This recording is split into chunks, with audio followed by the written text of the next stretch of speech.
ngayong araw mga guys, may laro nga pala kami dito sa Manoy Basketball League. Magaganda nga din yung mga bakbakan dito. At ang magkalaban nga pala dyan ay Go Basketball versus Team Sere. Mga OG nga ng darangan yung mga kalaban namin dito. Kaya nananagasa na dito ng pork clip si King Justin Leal. Nangihingi pa nga siya dito ng foul, pero sabi ni Rep, walang foul, sa barangay ka na lang magreklamo. Pero bago ako lumaro sa Manoy, nagbiyahe muna ako kay Pud Pandoy. Kaya kung wala kayong ginagawa, isamahan nyo muna kami dito sa aming trip. Let's go!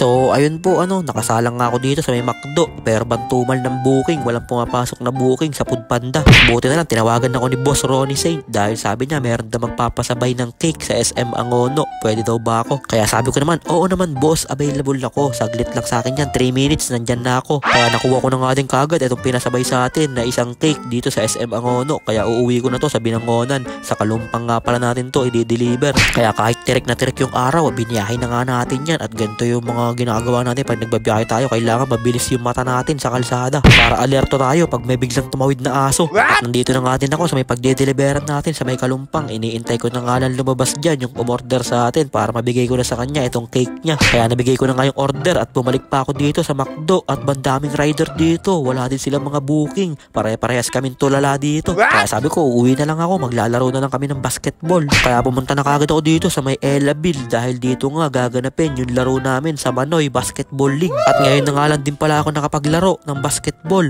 Nakatapat pa ako sa malalakas na kalaban. Kaya hanggang second quarter lang ako naglaro. Nung third quarter na, saka fourth quarter, ay ako na, sabi ko manonood na lang ako. At sumisipit pa yung bola sa may net, kaya mas nakakapagod. Pag nakashoot yung kalaban, tatalon ka pa bago mo ma-inbound. Kaya nanagasa na dito ng pork clip si LB Jake, pero nakatulan siya ng offensive. Sabay nakashoot pa dyan si Ben Ryan sa ilalim at nakikipaggulangan pa siya, kaya nakatulan siya ng ating referee ng technical. Kasi para daw siyang Bisaya, kakashoot lang daw niya, tinatapik pa niya yung kamay ng kalaban. Kaya sabi dyan ni Rep, technical ka muna boy. Kaya nasa Team Sere na ang bola, binigay kay Benz Lubarbio. Dumera-derecho, paano mo haharangin yun? Paiskurin mo na lang ng 2 points kaysa pumalatok yung ulo mo. Kaya na kay Sir Benz na naman dito, dahan-dahan nagmamadali, binigay kay Kuya Ilo. Kaso lang napalakas yung layup niya. Kaya agawan sa bola, kanina mapupunta. Nasa Go Basketball na ang bola, binigay kay Baby Bass Rondina, binigay kay Ben Ryan sa gilid, pinasa sa ring. Kakapasa pa lang daw, tinira agad, crocodile. Kaya na kay Spicy P dito, binigay kay Kenneth Circle, nag-dribble ng isa sa free throw line.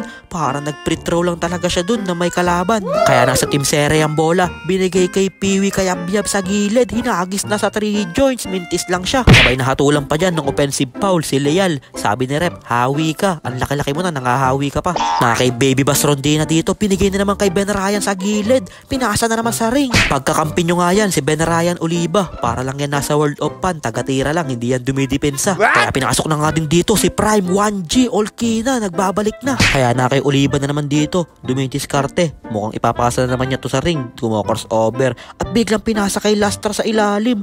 Si Ben ba yun namasa? Parang hindi naman si Ben Ryan yun. Kaya hinarang na nila lahat dito si Sir Benz para mapigilan lang. Kaya nangihingi na ng pasa dito si Baby Benz Rondina dahil sabi niya, akin na, kabantayan ko tong kuya ko na si Benkar. Ginawa lang daw niyang tiririt si Idol Benz. Sabay pagbaba niya, tumatawa pa siya, sabay kumamot pa siya dito sa kanyang ulo. Maangas din pala maglaro to si Baby Benz Rondina. Sabi pa niya, kahit malalaki ang mga kalaban natin, gagawin ko lang mga asintahan niyang mga yan. Sabay nakaagaw pa dito si Carl Etuk, dahan-dahan nagmamadali, dumere-derecho sa basket, easy layup yun. Kaya nakakahabol na dito ang Team Sere, bumababa na din yung kalamangan namin. Sabay nakaagaw pa si Kuya Ilo, dahan-dahan nagmamadali, binigay kay Justin Leal, paano mo nga naman yun sasabayan? Kaya napatawag muna ng timeout dito si Coach Fuentes. Sabi niya, timeout muna ako, full timeout. Kaya na kay Kenneth Circle dito, dumidiskarte, iniwanan yung bantay niya pero natapal siya dun ni Carl Etuk. Sabay binigay na ang bola sa hari ng pork clip na si Justin Leal, dumere-derecho sa basket. Sabi niya, basta mo nang iagis, mabilis ako manakbo.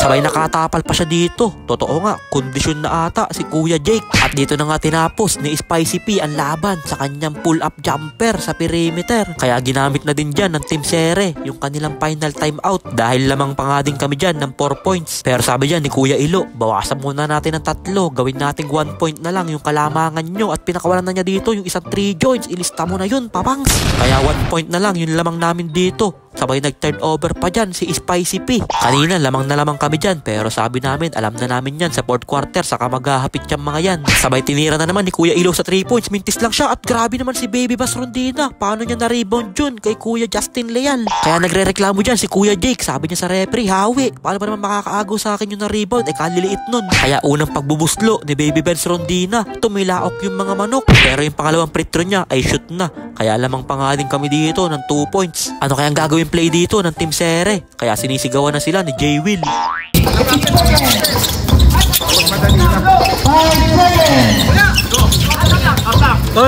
Siko! Siko!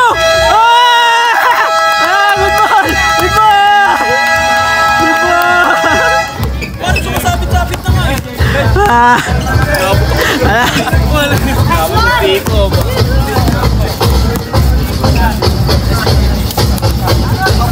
Nagagalit nga si Kuya Leal, sumasabit-sabit na daw, wala pa din foul.